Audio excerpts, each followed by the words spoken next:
జగన్ జీవితం జైలుకి బెయిల్కి మధ్య ఉంది అని అంటున్నారు. మరి దీని మీద మీ అభిప్రాయం ఏంటి సార్? స్క్రిప్ట్ రైటర్ ఇచ్చింది ప్రాస బాగుందని వాడుంటారు. ఎందుకంటే సినిమా వాళ్ళం కదా. వాలంటీర్లకి 10,000 రూపాయలు ఇస్తాము అని చెప్పి ఉగాది రోజు చంద్రబాబు నాయుడు గారు అనౌన్స్ చేశారు స్టేజ్ ఎక్కి. వాలంటీర్లు అందరూ తెలుగుదేశం పార్టీ వైపు మొగ్గు చూపి ఏమన్నా ఛాన్సెస్ ఉన్నాయంటారా? ఆయన చేసిన మేలుని మర్చిపోయి ఎవరో ఏదో మాట్లాడారని. మరి పిఠాపురంలో ఇల్లు తీసుకొని అక్కడే ఉండబోతున్నాను అని చెప్పి చెప్తున్నారు. పవన్ కళ్యాణ్ అంటే పి, పిఠాపురం అంటే పి. గెలిచేస్తానంటున్నారు కదా సార్ ఈసారి. పిప్పి పిప్పి పిప్పి పిప్పి. అందరికీ నమస్కారం. ఈరోజు ది హీరా షోలో మనతో పాటు ఉన్నారు జోగి నాయుడు గారు. సో ఆయన గురించి మనకు ఒక సెకండ్ ఇంట్రడక్షన్ అవసరం లేదు, ఎందుకంటే జోగి బ్రదర్స్గా ఎప్పటి నుంచో మన తెలుగు ప్రేక్షకుల్ని మూవీస్ ద్వారా అదేవిధంగా టెలివిజన్ ద్వారా ఆకర్షిస్తూనే ఉన్నారు. అదేవిధంగా AP state creativity and cultural కమిషన్లో క్రియేటివ్ హెడ్గా కూడా ఉన్నారు. రూలింగ్ గవర్నమెంట్ వైఎస్ఆర్సీపీ అదేవిధంగా వైఎస్ఆర్ కాంగ్రెస్ పార్టీని రిప్రజెంట్ చేస్తున్నారు కాబట్టి ప్రజల దగ్గర నుంచి సేకరించిన ప్రశ్నలన్నీ ఈరోజు మనం సార్ అడిగి తెలుసుకుందాం. Welcome to the show sir. ఈరోజు మీరు మా షోకి వచ్చినందుకు మాకు చాలా ఆనందంగా ఉంది. సో చాలా రోజుల నుంచి మిమ్మల్ని కలవాలని అనుకుంటున్నాను, బట్ లక్కీలీ ఈరోజు మనం కలిసాము. సో మా షో బేసిక్ ఉద్దేశం ఏంటంటే సార్, చాలామంది కామన్ ప్రజలు ఎవరైతే ఉంటారో, కామన్ పీపుల్ కావచ్చు, మామూలుగా అంటే విపక్షాలు కావచ్చు, విపక్షాలు ఒక పార్టీని ఉద్దేశించి అడిగే ప్రశ్నలు కావచ్చు, లేదా గవర్నమెంట్ని ఉద్దేశించి ప్రజలకు ఉన్న ప్రశ్నలు కావచ్చు, జనాల నుంచి కలెక్ట్ చేసిన ప్రశ్నలు మాత్రమే మేము అడుగుతాం. వాటికి సమాధానం తెలుసుకొని మా వ్యూవర్స్కి అందించడం అనేది మా షో బేసిక్ ఉద్దేశం సార్. అయితే ఈరోజు అలాంటి కొన్ని ప్రశ్నలే నేను మిమ్మల్ని అడుగుతాను. స్పెసిఫిక్గా ఇవి మిమ్మల్ని ఉద్దేశించినవైతే కాదు, కానీ మీరు గవర్నమెంట్ తరపు నుంచి కూడా రిప్రజెంటేటివ్, అదేవిధంగా మీరు ఒక పొలిటికల్ పార్టీని కూడా రిప్రజెంట్ చేస్తున్నారు కాబట్టి మీ పార్టీకి సంబంధించిన కొన్ని కామన్ ప్రశ్నలు అయితే మిమ్మల్ని అడగాలనుకుంటున్నాను ఈరోజు. Starting with sir, first of all Pawan Kalyan గారు ఒక వ్యాఖ్య చేయడం జరిగింది సార్. సో ఈ క్వశ్చన్ ఏంటి అంటే, బేసిక్లీ పవన్ కళ్యాణ్ గారు ఏమంటున్నారంటే జగన్ జీవితం జైలుకి బెయిల్కి మధ్య ఉంది అని అంటున్నారు. మరి దీని మీద మీ అభిప్రాయం ఏంటి సార్? స్క్రిప్ట్ రైటర్ ఇచ్చింది ప్రాస బాగుందని వాడుంటారు. ఎందుకంటే సినిమా వాళ్ళం కదా. పవన్ కళ్యాణ్ గారు నేను అంతా సినిమా వాళ్ళం కదా, కాబట్టి ప్రాస బాగా వాడారు. అది మరి పవన్ కళ్యాణ్ గారు కూడా అంతేనండి. పవన్ కళ్యాణ్ అంటే పి, పిఠాపురం అంటే పి. గెలిచేస్తానంటున్నారు కదా సార్ ఈసారి. పిప్పి పిప్పి పిప్పి పిప్పి.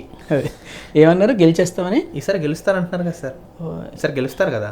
ఆల్రెడీ గతంలో ఆయన ఎప్పుడు గెలలేదు కదా. పోయినసారి 2 చోట్ల అంటే పోటీ చేశారు సార్.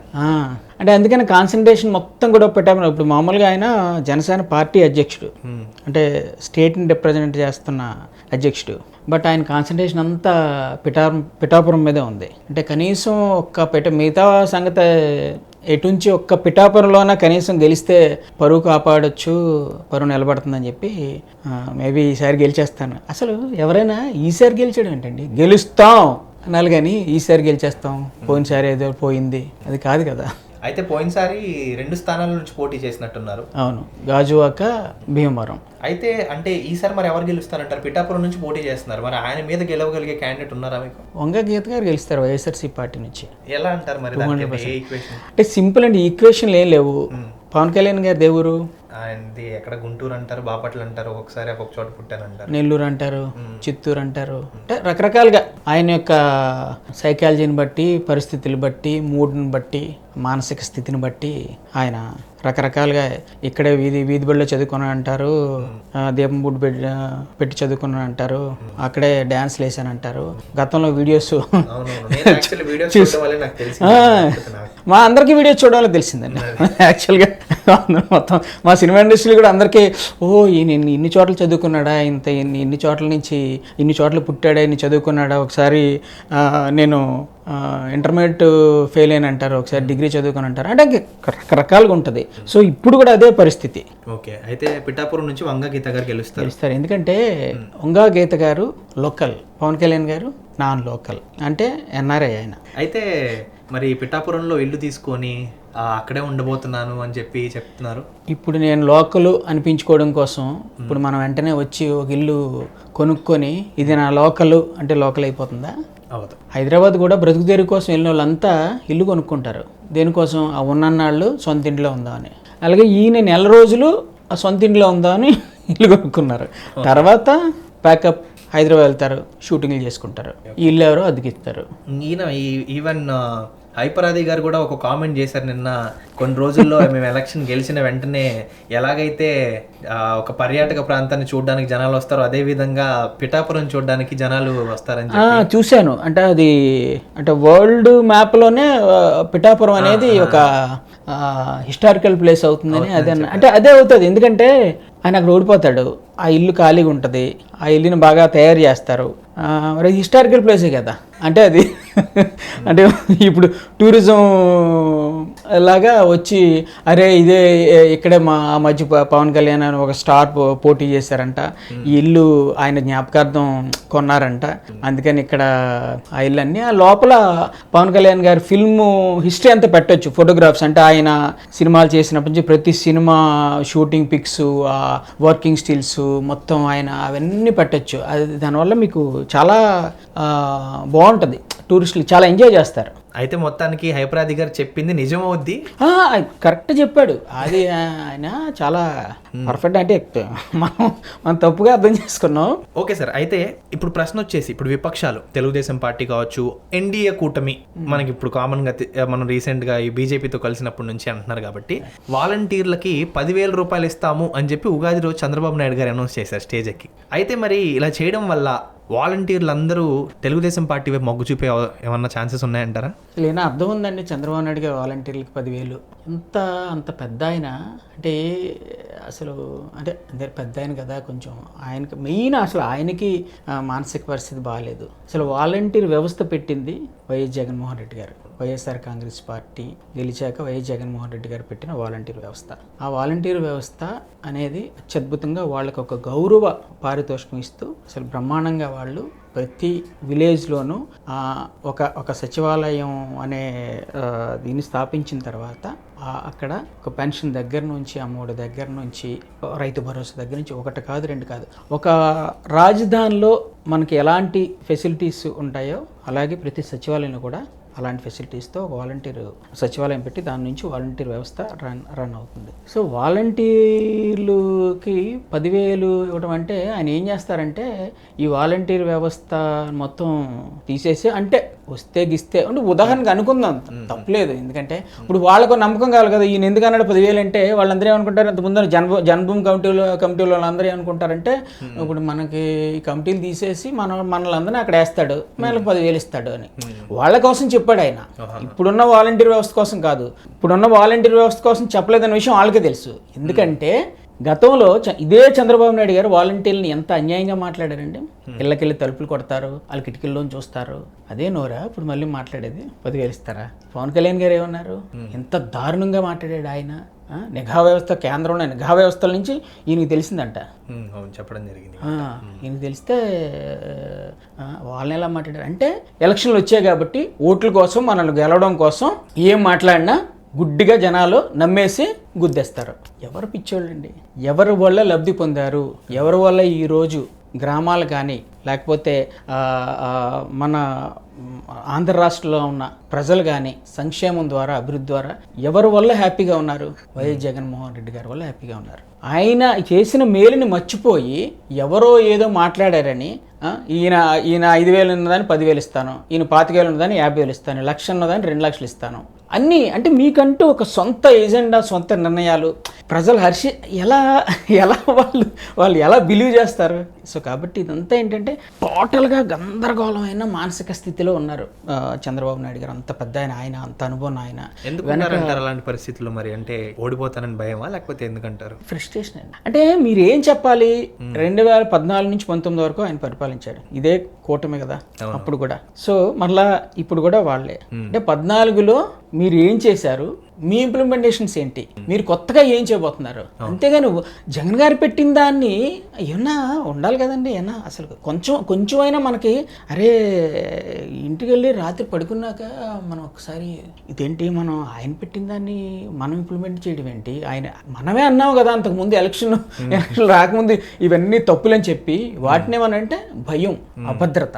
అయితే ఇప్పుడు తెలుగుదేశం పార్టీ కావచ్చు, అదే ఎన్డీఏ కూటమి కావచ్చు, మేము వాటిని కంటిన్యూ చేస్తాం, అమలు చేస్తాం అంటే దాని అర్థం మరి అవన్నీ బాగా జరిగాయని అంటారు. 200% వాళ్ళే అగ్రీ చేస్తున్నట్టు అనమాట.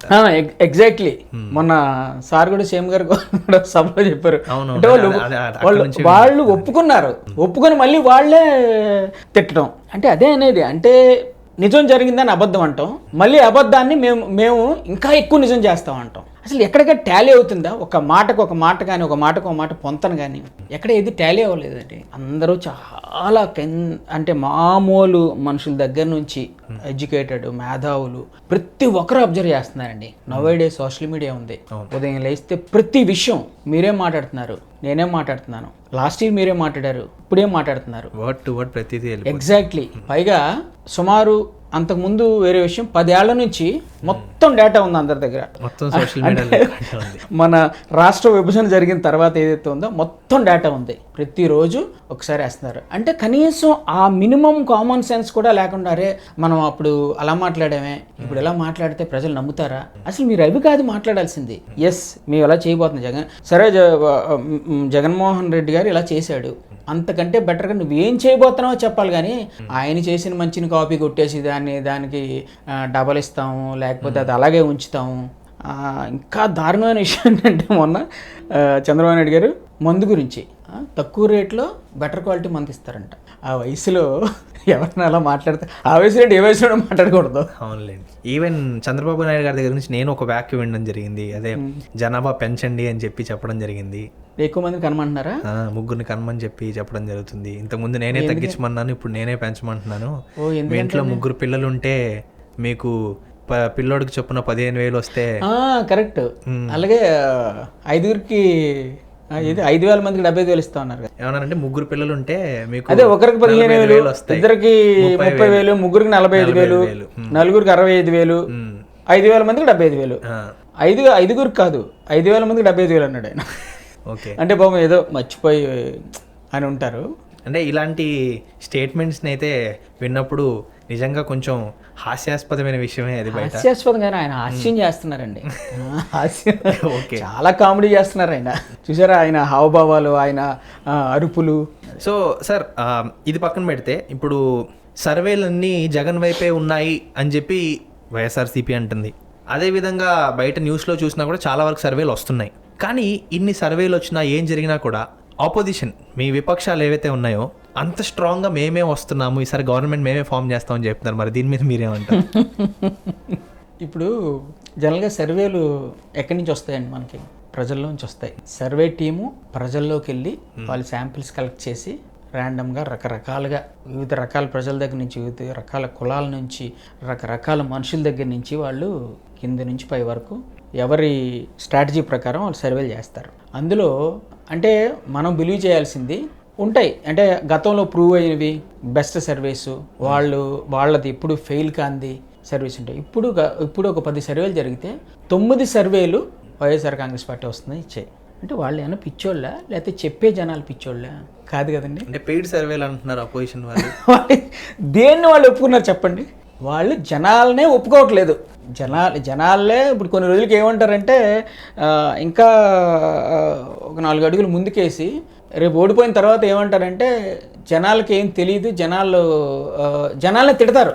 ఫైనల్గా ఇదే చంద్రబాబు నాయుడు గారు, పవన్ కళ్యాణ్ గారు జనాలు తిడతారు. ఎందుకంటే తిట్టినా పర్లేదు, వాళ్ళు ఇక్కడ ఉంటారు కదా, వాళ్ళని ఏమన్నా జనాలు ఏమైనా చేయడానికి. సేమ్ ఇందాక ఎలాగైతే చంద్రబాబు గారు ఎలాగనిలా మార్చారని చెప్పారు మాట, నాకు అది గుర్తొచ్చింది సడన్ గా. పవన్ కళ్యాణ్ గారు కూడా ఇంతకు ముందు నేను తప్పు చేస్తే నిలదీయండి నన్ను అని చెప్పి వాళ్ళ కేడర్ని అన్నారు. ఇప్పుడేమో మీరు నా కోసం ఏం చేశారని మీరు నన్ను నిలదీస్తున్నారని కూడా అంటున్నారు. ఆయన ఏమైనా మాట్లాడతారండి, ఆయన నచ్చినట్టు మాట్లాడతారు. ఆయనకి సడన్గా ఒక డైలాగ్ గుర్తురావచ్చు, ఒక ఎమోషన్ గుర్తురావచ్చు, దాని నుంచి ఏదో మాట్లాడతారు. అదే మీరు నాకు ఏం చేశారు, మీరు నన్ను కనీసం గెలిపించలేదు, మీ సీట్ల గురించి మాట్లాడే అర్హత లేదు అని అంటారు. అది అందుకనే కదా ఆయన ఉన్న 21 సీట్లను కనీసం 21 సీట్లు కూడా వాళ్ళకి ఇచ్చుకోలేకపోయారు. కాబట్టి ఆయనకి తెలుసు ఎవరు అడుగుతారండి, ఎవరు అడుగుతారు? మా సొంత అన్నయ్య సీట్ ని త్యాగం చేసి నేను బీజేపీకి ఇచ్చేసానని చెప్తా. ఏమో నిజమే, చాలా పెద్ద త్యాగం అది. చాలా త్యాగాలు చేశారు ఆయన, అది ఒకటే కాదు. Even me party by Byreddy గారు కూడా త్యాగరాజు అని ఏదో బిరుదు ఇచ్చారు. ఆయన త్యాగరాజు కరెక్ట్ బిరుదు, రెడ్డి సోదరెడ్డి గారు ఇచ్చిన బిరుదు. ఆయన త్యాగశీలి. ఇప్పుడు జగన్మోహన్ రెడ్డి గారు దాదాపు ఒక 15 రోజుల నుంచి మేమంతా సిద్ధం అని ఒక బస్ యాత్ర చేస్తున్నారు. అది బస్ యాత్రతో పాటు పాదయాత్ర, అన్ని యాత్రలు అయిపోతున్నాయి ఒకటేసారి. సో మరి దీనిపైన అంటే ఈ యాత్ర అయితే జరుగుతుందో ఈ యాత్ర వల్ల జనాల్లో ఇంపాక్ట్ ఉంటుందా, అండ్ జనాలు వస్తున్నారా? ఎందుకంటే అదే సమయంలో ఈవెన్ మన ప్రతిపక్షం వాళ్ళు కూడా ప్రజాగలం అనే ఒక యాత్ర తీసి వెళ్ళడం జరుగుతుంది ప్రజల్లోకి. మరి ప్రజలు ఏది నమ్ముతారు అంటే, ఎందుకంటే జనాలు అయితే వస్తున్నారు, అయితే ఈ జనాలందరూ బిర్యానీకి లేకపోతే ఇచ్చే డబ్బులకు వస్తున్నారని చెప్తున్నారు. మరి దీనిలో ఎంతవరకు నిజం ఉంది? అవును, వస్తున్నారు కదండి. వాళ్ళు ఇచ్చే బిర్యానీకి వాళ్ళ సభలకి కొంతమంది చూస్తున్నాం కదా. అదే ఇప్పుడు చంద్రబాబు నాయుడు గారి సభలకి బిర్యానీల కోసం వస్తున్నారేమో, అదే అంటున్నారా వాళ్ళు? అంటే జగన్ గారి సభలకు కనిపిస్తున్నాయి కదండి. ఇప్పుడు పోనీ ఛానల్స్ మానిపులేట్ చేస్తున్నాయి అనుకోవచ్చు. సోషల్ మీడియా డైరెక్ట్గా మీకు అక్కడ సభ జరుగుతుంటే ఇంకా డైరెక్ట్గా లైవ్ చూపిస్తున్నారు. మీడియా కూడా చూపిస్తుంది లైవ్, అన్ని ఛానల్స్. అసలు దాన్ని ఏంటి, సిద్ధం సభకి లక్షల మంది వస్తే ఒక సభకి 3-4 లక్షల నుంచి స్టార్ట్ అయ్యి 12-13 లక్షల దగ్గర ఎండ్ అయింది 4 సభల్లో. దాన్నే గ్రాఫిక్స్ అన్నారు. అంటే ఇంకా ఏమన్నా అంటారు. రేపు పొద్దున్న వైఎస్ఆర్ పార్టీ గెలవబోతుంది, బ్రహ్మాండ సీట్లతో గెలుస్తుంది, అసలు ఇది గెలిపే కాదంటారు. ఇది జరగబోతుంది, ఇది గెలిపే. సో కాబట్టి బ్రహ్మాండంగా ఇప్పుడు సిద్ధం సభల్లో ఎంత బాగా జరిగాయి, చాలా హెవీ క్రౌడ్తో రాష్ట్రంలో 4 చోట్ల. అలాగే ఇప్పుడు జగన్ గారు మేమంతా సిద్ధం అని చెప్పి రోజు 100 కిలోమీటర్లు బస్సు యాత్ర చేసి పార్లమెంటరీ కాన్స్టిట్యున్సీలో ఒక సాయంత్రం సభ పెడుతున్నారు ఆ జిల్లా వరకు. అలా ఇప్పటికి 13 కంప్లీట్ అయ్యాయి, 13 సభలు. సో చూస్తున్నాం కదా, ఇమ్మీడియట్గా దుమ్ము రేగిపోతుంది. మామూలుగా మా సినిమాల్లో షూటింగ్లో ఫైట్లో అక్కడ మేము దుమ్మేస్తాం, మట్టేసి ఇక్కడ కూర్చొని దుమ్ము కొడితే అలా దుమ్ములేస్తుంది. అలా కాదు, డైరెక్ట్ లైవ్ కనిపిస్తుంది దుమ్ము. మంగళగిరి నుంచి వస్తుంటే బైక్స్ అన్న వెహికల్ వస్తుంటే, అంటే మేము క్రియేట్ చేయాలన్నా రాజమౌళి గారు లాంటి వాళ్ళు కూడా క్రియేట్ చేయాలని అలాంటి క్రియేట్ చేయలేరు గ్రాఫిక్స్లో. అది కనిపిస్తుంది. సో లైవ్ అదంతా ప్రేమతో వచ్చేది, ఆ ప్రేమతో వచ్చే ప్రజలు. రాయలసీమ రీజియన్ లో అంటే జగన్ గారికి జనాలు వచ్చారంటే ఒప్పుకుంటాం. అంటే ఇక్కడ సీమాంధ్ర సైడ్ కూడా వస్తున్నారా సార్? బ్రహ్మాండంగా వస్తున్నారు కదా, అక్కడికంటే బాగా వస్తున్నారు. సీఎం అయిపోయిన తర్వాత ఇక్కడికి వచ్చిన తర్వాత మీకు ఇంకా అసలు ఇంకా వెళ్ళే కొలది ఇక్కడ నుంచి కృష్ణా, తర్వాత వెస్ట్ గోదావరి, ఈస్ట్ గోదావరి ఉమ్మడి జిల్లాలు, అక్కడి నుంచి మా విశాఖపట్నం, విజయనగరం, శ్రీకాకుళం ఇంకా ఉధృతంగా ఉంటుంది. డెఫినెట్లీ సార్, ఆ వ్యత్యాసం అయితే కనపడుతుంది జనాలకి. బట్ ఏంటి అని అంటే పెయిడ్ కింద వస్తున్నారు అని చెప్తున్నారు. అది ఎంతవరకు నిజం? అంతా పిచ్చిగా మాట్లాడంటే ఇంకా ఫ్రస్ట్రేషను, తర్వాత భయం స్టార్ట్ అయిపోయింది. రేపు ఇంకా అర్థమైపోతుంది, అంటే రియాలిటీ అర్థమైపోతుంది. రేపు విజయం కనిపిస్తుంది, అంటే మా విజయం వాళ్ళకి కనిపిస్తుంది. రేపు పొద్దున్న విజయం ఎలా ఉండబోతుంది అనేది. కాబట్టి ఆ భయంతో, భద్రతతో ఇంకా చాలా మాట్లాడతారు. మీకు వచ్చే 30 days లోపల ఇంకా పిచ్చి పరాకాష్ఠకి వెళ్ళిపోద్ది ఇంకా. అయితే సార్ ఒక సెన్సిటివ్ క్వశ్చన్ సార్, అంటే ఇప్పుడు చంద్రబాబు నాయుడు గారు అదేవిధంగా నిమ్మగడ్డ రమేష్ గారు కలిసి వాలంటీర్ల ద్వారా పింఛన్ ఇచ్చే ప్రక్రియని ఆపించారు అని చెప్పి వైసీపీ వాళ్ళు అంటున్నారు, మీ శ్రేణులందరూ అంటున్నారు. మరి దీని మీద మీ ఒపీనియన్ ఏంటి? అసలు దీనివల్ల ఎటువంటి అంటే కాన్సిక్వెన్సెస్ ఉంటాయి సార్? అంటే జనాలకి ఇప్పుడు జనాలకి ఇంటి దగ్గరకు వచ్చే పెన్షన్ ఇప్పుడు రావట్లేదు, మరి ఇది మీకు ఇంపాక్ట్ ఎలా ఉండబోతుంది? నిజమే కదండి, 2019 నుంచి ఇప్పటి వరకు వృద్ధులకి పెన్షన్ ప్రోగ్రామ్ అనేది ఎంతో బాగా జరిగింది. అంటే ఒక నెలలో ఫస్ట్ తారీఖు వచ్చేటప్పటికి పెద్దవాళ్ళకి తెల్లవారేసరికి ఒక వాలంటీరు ఇంటికి తీసుకెళ్లి వాళ్ళతో 90 ప్రశ్న వేయించుకొని పెద్దవాళ్ళతో ఆ డబ్బులు ఇవ్వటం అనేది అసలు ఎంత గొప్ప ప్రక్రియ. అదే టీడీపీ టైంలో వాళ్ళు వెళ్ళి లైన్లో నిలబడి పాపం ఒక రోజు పట్టేది ఒక్కోసారి 2 రోజులు 3 రోజులు. వాళ్ళని ఆ వయసులో ఎంతో గాజు బొమ్మలా కాపాడుకోవాలి. మన పసిపిల్లల్ని ఎలా చూసుకుంటాం అలాగే. సో జగన్ గారు అంత బాగా ఆలోచించి ఇళ్ళకిళ్ళు వాలంటీర్లతో డబ్బులు ఇప్పిస్తుంటే, అంటే మీ శాడిజం, మీరు పిచ్చిగా జగన్ గారిని సైకో అంటారు. జగన్ గారు కాదు, జగన్ గారు ఒక సోషల్ ఇంజనీర్, ఒక మానవతావాది. కాబట్టే ఇలాంటి మంచి ప్రక్రియలు తీసుకొచ్చారు. మీరు ఇవి చూడలేక ఆయనకున్న ప్రజల్లో ఉన్న అంటే పెద్దవాళ్ళ దగ్గర నుంచి వస్తున్న దీవులు అవనివ్వండి, ఆయన యూత్లో ఉన్న క్రేజ్ని అవనివ్వండి, వాట్ ఎవర్, ఇవన్నీ చూడలేక లాస్ట్ 2 నెలల్లో కనీసం అప్పటి వరకు తీసుకెళ్ళి ఇచ్చిన పెన్షన్ని వాళ్ళకి ఆపేసి తిరిగి మళ్ళీ ఆ అభాండాలన్నీ జగన్ గారి మీద వేస్తున్నారు. అంటే లిటరల్గా ఆ ఆపటం అంటే మీరు ఏమనుకున్నారంటే దాని నుంచి సింపతి గెయిన్ చేయాలనుకున్నారు. బట్ మీరు సింపతి గెయిన్ చేయకపోగా చంద్రబాబు నాయుడు గారు చనిపోయిన వృద్ధులు ఎవరైతే పెద్దవాళ్ళు ఉన్నారో వాళ్ళందరినీ హత్య చేశారు. నిజంగా దారుణమైన హత్య చేశారు.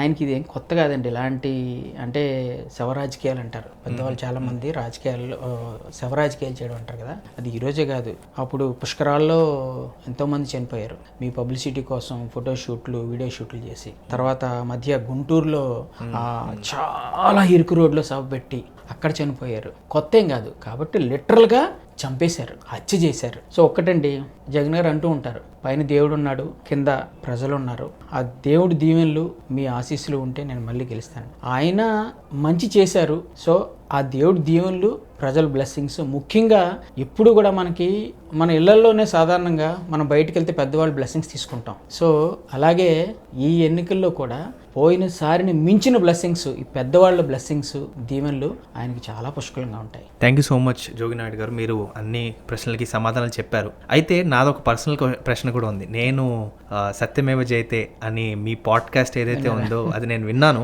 సో నాకు చాలా బాగా అనిపించింది. I mean the style of narration కావచ్చు, or the way how you are presenting the facts కావచ్చు, చాలా బాగుంది. అయితే అది మొదలు పెట్టడానికి అసలు మీ దాని వెనక ఉన్న ఆలోచన ఏంటి, అండ్ దాని ద్వారా మీరు ఏం చెప్పాలనుకుంటున్నారు ప్రజలకి, ఒకసారి మా స్క్రీన్ ద్వారా జనాలకు పంచుకుంటే. అంటే నాకు ఒక 4-5 months నుంచే అంటే ఈ సంక్షేమ పథకాలు నుంచి వచ్చిన ఇన్స్పిరేషన్ అండి అది. ఇంత మంచి సంక్షేమం చేస్తున్నారు ప్రజలకి. అంటే సంక్షేమం అంటే నథింగ్ బట్ అభివృద్ధి. ఇప్పుడు ఈ రోజున ఆర్బీకేలు, రైతు భరోసాలు, తర్వాత అమ్మోడు కానివ్వండి, తర్వాత వైఎస్ఆర్ క్లినికల్ కానివ్వండి, ఇవన్నీ అభివృద్ధి కిందే వస్తుంది. సో ఏవైతే సంక్షేమ పథకం డీబీటీ, నాన్ డీబీటీ ద్వారా ఈ రోజున 38 పథకాలు ఇస్తున్నారండి. 95% ఆల్మోస్ట్ 100% జరిగినవి ఇవన్నీ. ఇది అక్షరాల రిలీజ్ చేశారు ఓపెన్గా. సో నాకు 4-5 నెలల క్రితమే నాకు ఒక ఆలోచన వచ్చింది, దీన్ని అంటే న్యూట్రల్గా ఏదన్నా చెయ్యాలి అని. యాడ్లు వస్తున్నాయి, పాటలు వస్తున్నాయి, రకరకాలుగా సోషల్ మీడియా ప్రచారం జరుగుతుంది. ఏం చేస్తే బాగుంటుంది, నా ఫ్రెండ్స్తో డిస్కస్ చేశాను. సినిమా ఇండస్ట్రీలో కొంతమంది డైరెక్టర్స్ ఫ్రెండ్స్, బయట ఫ్రెండ్స్, ఇవన్నీ అలా అవుతున్న టైంలో ఓ రోజు పూరి జగన్నాథ్ గారి పాడ్కాస్ట్ వింటున్నాను. ఎప్పుడు వింటుంటాను. కొంచెం లో అయిపోయిన టైంలో అన్నయ్య పాడ్కాస్ట్ నేను వింటూ ఉంటాను. ఉంటుంటే ఒక రీఛార్జ్ ఎనర్జీ వచ్చేస్తుంది టక్మని. అక్కడి నుంచి చిన్న ఆలోచన పుట్టింది, అరే ఇలాగా పాడ్కాస్ట్ చేస్తే బాగుంటుంది సంక్షేమ పథకాల మీద. బట్ ఎలా ఉంటుంది ఆయనంటే కమర్షియల్గా ఉంటుంది, చాలా పవర్ఫుల్ పంచింగ్. ఆయన హీరో సినిమాలో హీరో క్యారెక్టర్ లాగే. కానీ చేద్దాం ఎలా ఉంటుందో. పైగా అది నేను చేస్తే బాగుంటుందో, ఎవరితోనే చేస్తే బాగుంటుందా? కాదు, నేనే చేయాలన్న స్వార్థం నాకుంది. నాకు ఇష్టం, జగన్ అంటే ఇష్టం, నాకు పార్టీ అంటే ఇష్టం, ఆయన చేసే సంక్షేమం అంటే ఇష్టం. సో ఎవరో కాదు, నేనే చేద్దాం. బట్ భాష ఎలా చెయ్యాలి? ఇప్పుడు నాది చూస్తే మాది ఉత్తరాంధ్ర, నా భాష మ్యాచ్ అవుద్దా లేదా అదొకటి. సరే ఎనీవే, ముందు అది అసలు కాన్సెప్ట్ ఎలా చేస్తే బాగుంటుంది అని నా ఫ్రెండ్స్ 2-3 రైటర్స్తో డిస్కస్ చేసి, వాళ్ళు కూడా బాగుంటుంది సార్, దీన్ని కొంచెం ఆర్గానిక్గా, చాలా రియలిస్టిక్గానే చేస్తే బాగుంటుంది. మీ అనుభవాలు చెప్పండి. అంటే ఎప్పటి నుంచో ఉన్నారు, ముఖ్యంగా 5 ఏళ్ళ నుంచి చూస్తున్నారు, తిరుగుతున్నారు. మీ అనుభవాల్లోంచి లేదు కొంతమంది అనుభవాలని సేకరించి చేస్తే బాగుంటుంది అని ఫస్ట్ శాంపుల్ ఒక 2 చేద్దామని చెప్పి డిస్కస్ చేసి, రైటర్స్ని ఒక ఐడియాలజీ ఇమ్మని చెప్పి వాళ్ళు నేను డిస్కస్ చేసి వెలుగా ముందు ఒక 2 శాంపుల్ చేస్తే బాగానే అనిపించింది. అంటే ముందు మనకు అర్థమవుతుంది కదా ఇది బాగుందా లేదనేది, మనం ఆత్మహత్యం చేసుకోవాల్సిన పని లేదు.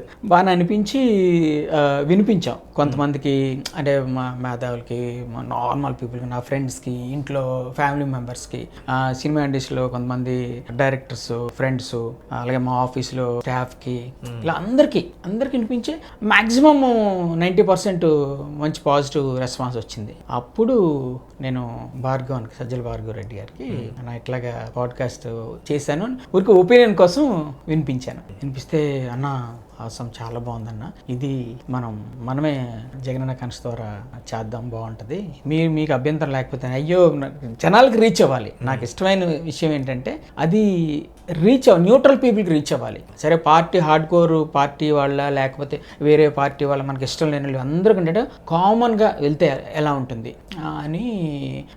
సో మొత్తం సంక్షేమ పథకాలు ఎన్నైతే ఉన్నాయో అన్నింటి మీద నేను చేస్తున్నాను. అలాగే డెవలప్మెంట్ యాక్టివిటీస్ మీద అంటే ఆల్మోస్ట్ ఒక 40 పాడ్కాస్ట్ల వరకు చాలా మంచి రెస్పాన్స్ వచ్చింది. అందులో ముఖ్యంగా నాకు బాగా మనసుకు హత్తుకున్న 2-3 పాడ్కాస్ట్లు లైక్ మత్స్యకార భరోసా, అలాగే అది విన్నాను సార్, అదే విన్నాను. Thank you. నేతన నేస్తం ఒకటి నాకు చాలా చాలా ఇష్టమైంది. అలాగే ఆరోగ్యశ్రీ, అలా ఆల్మోస్ట్ ఇప్పటి వరకు ఒక 20 వరకు చేశాను. సో అలా వచ్చింది బై గాడ్స్ గ్రేస్ అందరికీ నచ్చడం జరిగింది. అదంటే నాకు చాలా పొలిటికల్గా కాకుండా నా మనసుకు బాగా నచ్చిన ఎగ్జాక్ట్లీ. ఎందుకంటే ఇంకోటి బాగా చిన్నప్పుడు మనం ఆల్ ఇండియా రేడియోలో కథలు వినేవాళ్ళం. ఇంటి దగ్గర అమ్మ నాన్న వాళ్ళు కథలు వినిపించేవాళ్ళు. అలాంటి ఆ బ్రాడ్కాస్ట్ దీంట్లో వచ్చే ఆ ఫీలింగ్ కోసం ట్రై చేశాను అనమాట. Right sir. So it was really wonderful meeting you. And మీతో ఈరోజు ఈ డిస్కషన్ అనేది నాకు ఉన్న ఈ ప్రశ్నలు ఏవైతే నేను సేకరించానో వాటి మీద మీ పర్స్పెక్టివ్, అదేవిధంగా మీరు అనుకునే మీరు సేకరించిన ఫ్యాక్ట్స్ ద్వారా జవాబులు అయితే మేము ఇవ్వడం జరిగింది. ఈ ఫ్యాక్ట్స్ అన్నీ డెఫినెట్లీ మా వ్యూవర్స్ వరకు చేరుతాయి. అయితే మళ్ళీ మీరు గెలుస్తారు 2024లో, మళ్ళీ మేము వస్తాము, ఇంకో నెలే ఉంది మేము వస్తామని మీరు అంటున్నారు కాబట్టి మీరు గెలిచిన తర్వాత ఇంకొక రౌండ్ ఆఫ్ ఇంటర్వ్యూ నేను మీతో చేయాలనుకుంటున్నాను. 100% విన్నింగ్ తో చేస్తాం.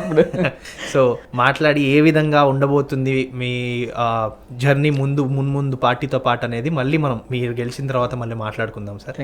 అండ్ ఈ రోజు అంటే ఈ ప్రశ్నలన్నీ ఏవైతే ఉన్నాయో ఇవన్నీ సక్సెస్ఫుల్గా మనం కంప్లీట్ చేసుకున్నాం కాబట్టి ఒక చిన్న విషయం మిగిలిపోయింది. చెప్పండి ఏంటి అని అంటే, మా వ్యూవర్స్ ఎవరైతే ఉన్నారో మా షోని సబ్స్క్రైబ్ చేసుకునే విధంగా ఒక సబ్స్క్రైబ్ రిక్వెస్ట్ మేము అడుగుతాము ప్రతి లీడర్ దగ్గర నుంచి. So thank you.